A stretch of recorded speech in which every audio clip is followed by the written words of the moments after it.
anything you would want to speak to on the support raising piece and how that's kind of given you freedom and flexibility, anything you've learned on that?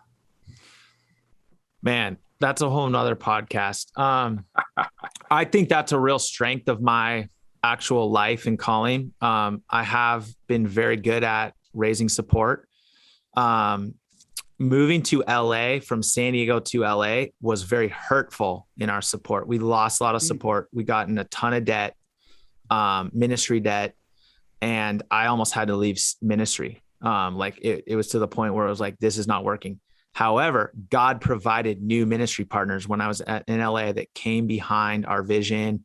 And my word with that is keep sharing vision, keep sharing passion, keep sharing conviction. The right people will come around you.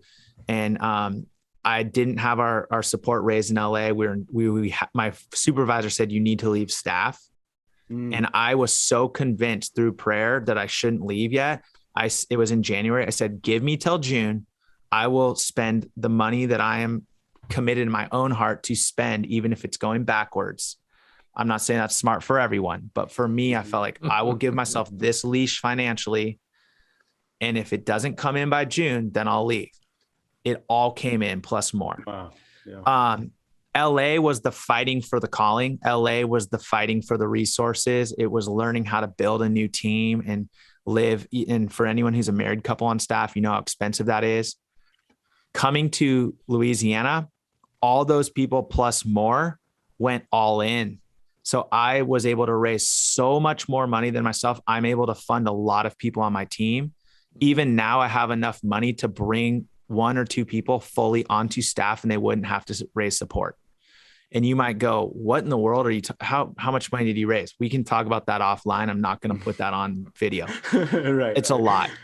But my point is, you're going to go through tests. You're going to go through thresholds. God's going to dig you out. You're going to have to go to your knees in prayer and be like, dude, I have nothing. Like, I better turn to my right and there better be a coin in that fish's mouth or I'm screwed.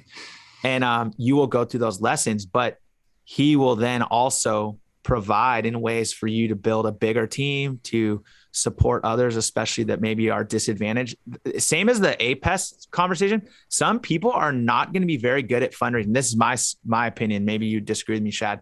I want to be able to raise so much money to help them because they're going to be great in that place on campus, but they're never going to be great with the supporters that I'm going to be great with. So if I can go be great over there and they can be great over there, I think we're winning. So I try to think about my team that way, even though everyone does need to raise support at some level.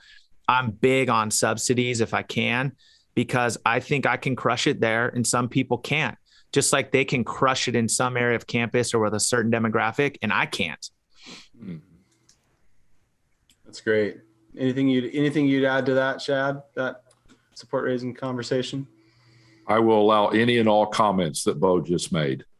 You'll allow it. That's great, man. Yeah, there's so many other things. I shall not seek to refute anything that he just shared. That is so awesome. Just like, I think it's something that God wants to use in us, the support raising piece there. And a book that came to mind is The Making of a Leader by Robert Clinton, and just how God kind of uses the support raising, these family dynamics and everything to kind of shape us into who he wants us to be and prepare us for the next season of leadership. And so, yeah, I totally see that in your life, Beau.